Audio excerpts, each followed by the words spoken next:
적인 분들이라는 생각이 많이 들었어요. 남편 옷 입는 거는 이제 며느리인 네가 챙기지 않으면 네가 욕먹는다. 와이셔츠는 꼭 다려서 줘야지 구겨져 있으면 대접 못 받는 가장이라고 사람들이 생각한다. 아침은 꼭 차려줘라. 그래야 하루가 잘 풀린다. 등등 모든 이야기들이 남편 위주였지만 저랑 세대가 다르니 그러겠거니 생각을 했습니다. 또 내가 선택한 남편은 제가 챙겨준데도 스스로 알아서 하는 스타일이기 때문에 그런 말에 별 신경을 쓰지 않았었죠. 하지만 무시하면 된다고 생각했던 저의 판단이 잘못되었던 걸까요? 하시는 말씀 하나하나가 상처가 되기 시작했어요. 결혼하고 이 핑계 저 핑계로 일주일에 한 번 주기로 시댁에 가서 밥도 먹고 김장도 하고 시부모님과 영화도 보러 다니면서 친정 식구보다도 시댁 식구를 더 자주 봅니다. 그래도 이 정도는 제가 폭발할 만큼의 힘듦은 아니었어요. 가족이 되는 과정이고 조금 더 서로 알고 싶어서 자주 보고 싶어 하시는구나 생각을 했죠. 하지만 시댁 부모님들이 당연하듯 말씀하시는 한마디 한마디가 너무 힘이 들기 시작했습니다. 저희는 맞벌이 부부인데도 집안일은 당연히 제 일인 듯 가져간 김치는 얼마나 먹었는지, 반찬은 무얼 해먹는지, 신혼집엔 언제 초대해서 며느리 밥상을 받아볼 수 있는지, 30 중반이면 나이가 있으니 피임하지 말고 빨리 아기를 가져야 한다는 이야기를 갈 때마다 매주 합니다. 과일 깎으라고 해놓고도 자고로 여자는 과일을 예쁘게 깎아야 예쁜 아기를 낳는다는 말을 아주 얕은 농담이고요. 심지어 제가 몸이 좀 안 좋아 보이니 바로 기대하시면서 생리를 하느냐고 물으십니다. 아기 낳아주라고 아기 잘 서는 약으로 유명한 한의원에서 한약까지 지어주셨습니다. 실제로 그렇게 말씀도 하셨고요. 저희 결혼한 지 2달밖에 되지 않았는데 말이죠. 이르다고는 생각을 했지만 저희가 딩크도 아닐 뿐더러 시부모님께서 나쁜 거 하라고 하는 게 아니니 넘기려고 했습니다. 그런 말들이 저를 압박주는 말들인 것 같아 스트레스는 받았지만 남편이 그런 마인드를 가진 사람이 아니니 그냥 앞에서만 내내 하고 넘어가다가도 서서히 버겁기 시작하더라고요. 또 전날 명절에 친척 큰집에 가서 모르는 사람들 틈에서 요리를 하고 시댁 와서 전부 7시간 동안 기름을 뒤집어 쓰며 제사 준비하는 통에 힘들어서 영혼이 탈탈 털렸습니다. 처음이라 가뜩이나 긴장하는데 계속 일만 했더니 너무 힘들더라고요. 심지어 저를 두고 두 분이서 실랑이를 하세요. 시아버지가 어제 큰 집에 가서 요리하는 것도 도왔으니 차례 지내러 가는 것은 며느리가 안 가도 된다고 시댁에서 시어머니랑 차례 지낼 준비하면서 기다리라니까 시어머니께서 짜증을 내시더라고요. 네 시아버지는 며느리 아끼느라 저렇게 말한다. 아주 며느리 사랑이 대단하네. 시아버지가 안 가도 된다 해도 너는 가야 하는 거다. 옷 입고 따라 나서라 라고 하시며 저한테 압박을 주시는 거예요. 참고로 시어머니는 이제 안 가십니다. 차례 지내러. 저 혼자 가라고 하시는 거죠. 저번에도 시아버지께서 요즘에는 딸이 좋다. 무관심한 아들 100명보다 효도하는 딸 하나가 낫다더라. 딸 하나만 낳아줘도 고맙겠다 라고 하시는 말씀에 시어머니께서 발끈하시면서 네 아버지 또 마음에도 없는 소리 한다. 그래도 아들은 있어야지. 아들부터 낳아야지 든든한 거야. 그 다음에는 딸을 낳던 마음대로 하고 라고 하시네요. 어머니께서는 누나 둘의 늦둥이 아들인 제 남편을 낳으셨고 아들 부신 발언은 상견례 때도 딸 넷 있는 우리 엄마한테도 말씀을 하셨습니다. 어머니께서 아들 낳으려고 고생하셨구나 생각은 했지만 보상 심리처럼 보이는 말과 행동에 그 사이에서 저는 힘이 들고 매우 부담스럽네요. 명절 당일에도 큰집 차례, 시댁 차례 지내기, 시할머니 요양원의 면회 순서로 일정을 소화하고 나니 2시가 훌쩍 넘었습니다. 그 이후엔 시외가 댁에 다녀온 후 가족들과 저녁을 먹는 일정을 짜고 계시더라고요.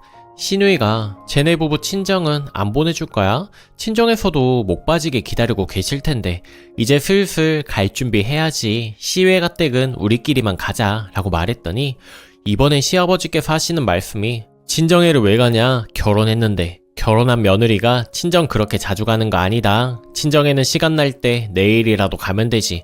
안 그래도 시댁의 명절 일정으로 바쁜데 나중에 가라. 그리고 저희 친정은 이혼가정이라 두 분이 따로 사시니까 둘 중 어디를 갈 거냐고 물으시대요. 저도 좀 속이 상해서 아버님 이혼하셔도 저희 부모님이시잖아요.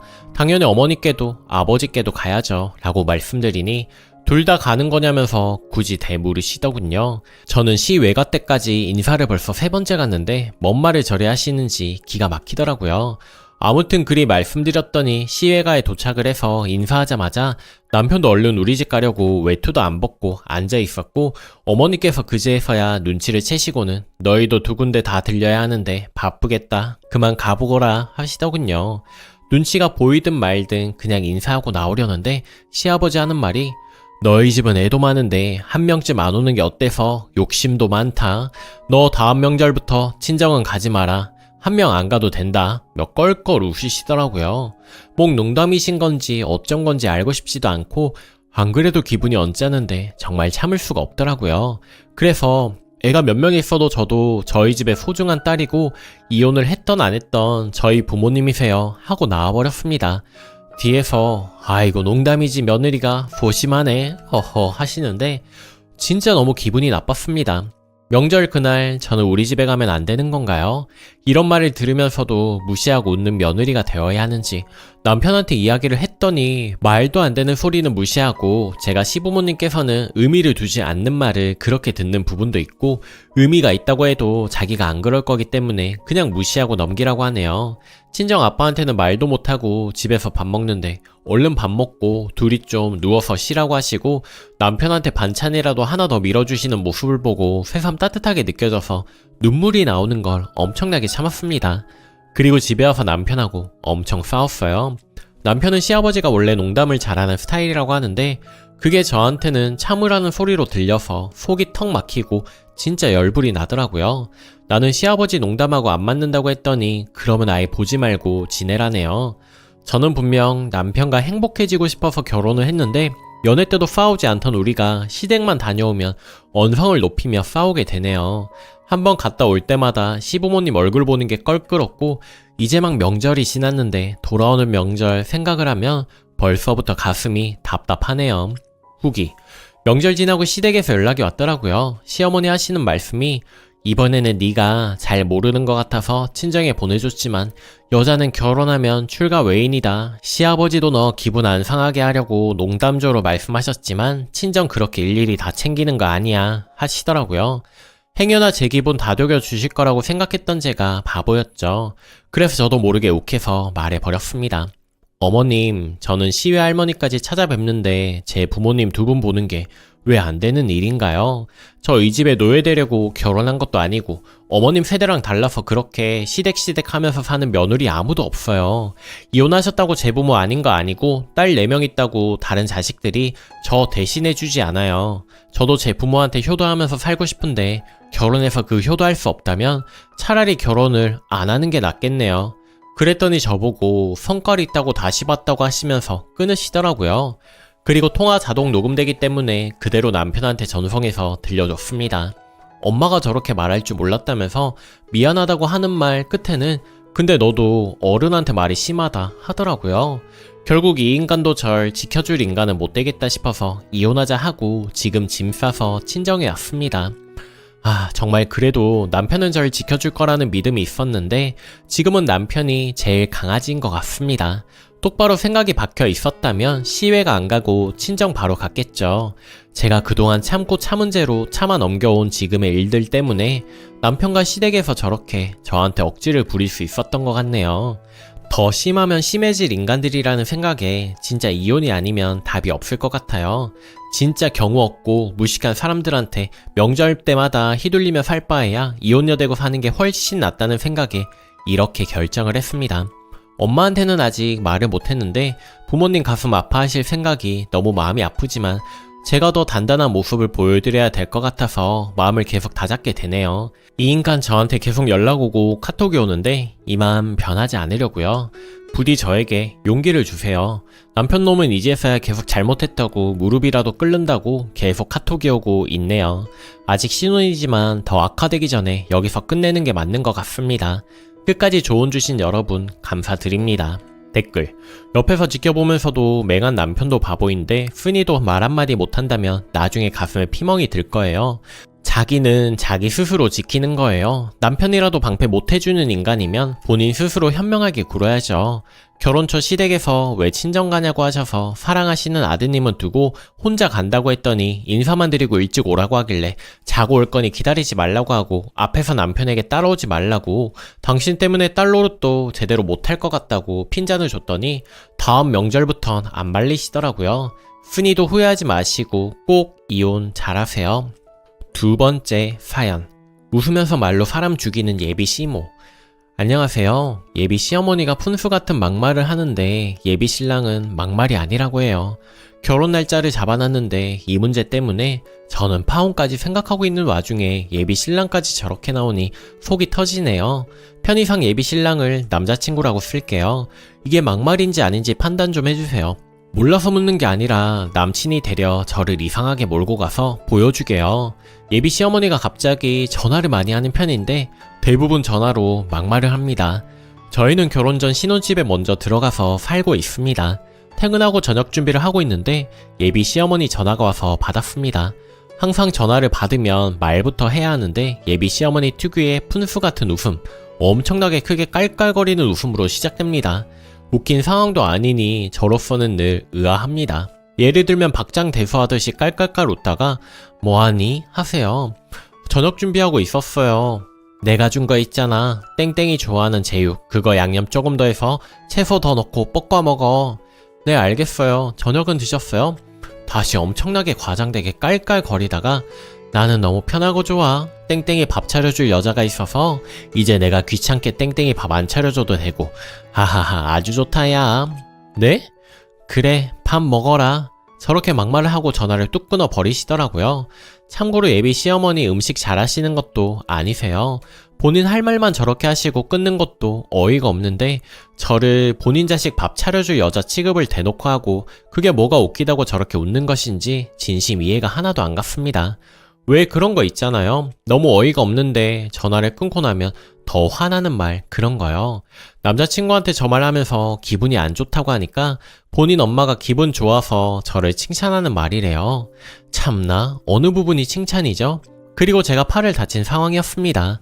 일하고 있는데 남자친구한테 제 팔 다친 얘기를 듣고 예비 시어머니가 전화가 왔습니다. 또 역시나 푼숙기 넘치는 웃음으로 시작이 되었어요. 박장대소하듯이 깔깔깔 웃다가 다쳤다며? 네, 병원에선 뭐래? 골절은 아니래요. 또 푼수같이 웃고 아, 어쩌다 그렇게 다쳤냐? 조심 좀 해. 네, 사람이 다쳤다는데 차라리 전화를 하지 말지 전화해서 뭐가 웃긴 일이라고 깔깔거리면서 전화를 하나요? 진심으로 저 때는 미친 사람인 줄 알았습니다. 남자친구한테 얘기하니까 또 본인 엄마가 걱정해서 전화한 건데 왜 그렇게 받아들이냐고 나를 이상하다는 식으로 몰고 가더군요. 또 가장 화나는 일이 있었습니다. 김장철에 갑자기 전화가 왔어요. 또 웃고 고모가 이번 주에 김장하는데 고모랑 김장하면 돼. 참고로 고모는 저한테 시고모입니다. 알았어요. 김장할 때 뭐 필요한 거 있으세요? 나는 몰라. 맨날 고모가 준비하라는 것만 해서 나는 몰라. 그냥 오면 될걸? 네, 알았어요. 그럼 과일이랑 간식거리라도 사갈게요. 그런데 시댁에 가니까 시어머니는 안 계시고 시고모만 계셔서 당황했습니다. 남친이 고모한테 엄마는 어디 갔느냐고 물으니까 시어머니가 볼 일 있다고 본인 대신 며느리랑 김장하라고 했다 하더군요. 무수히 많은 김장 에피소드들을 들었지만 본인은 뒤로 쏙 빠지고 며느리를 시고모랑 김장시키는 시어머니 일화는 듣지도 보지도 못했네요.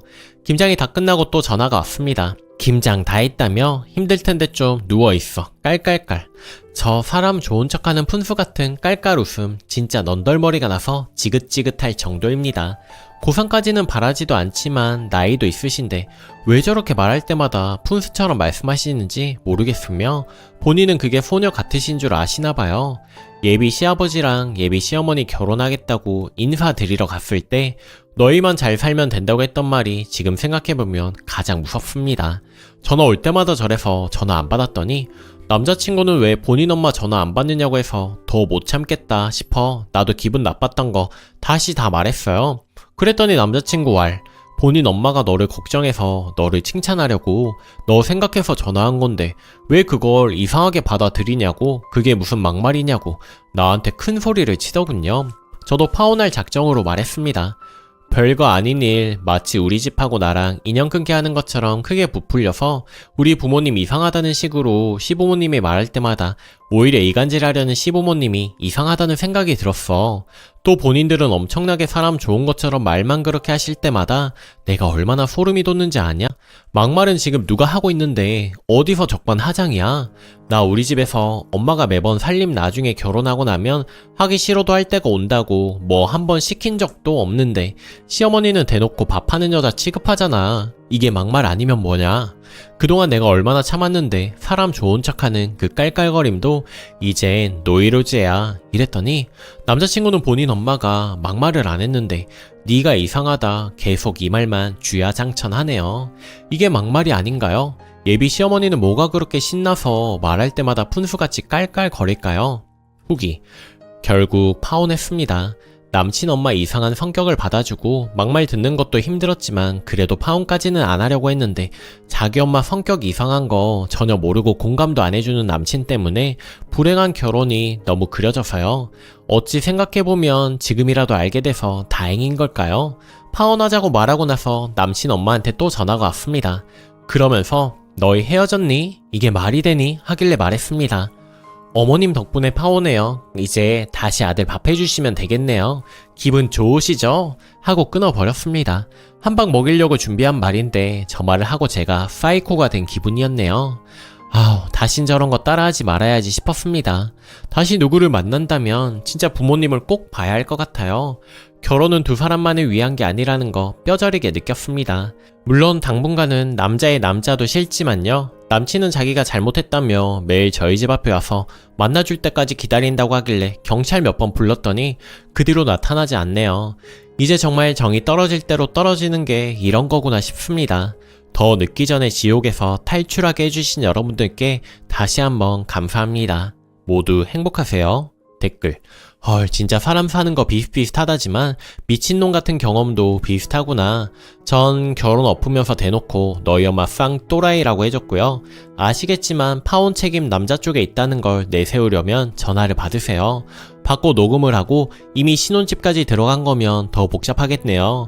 더군다나 남자가 아무것도 모른다는 식으로 뭐가 문제냐는 식으로 나오면 더 골치가 아파요.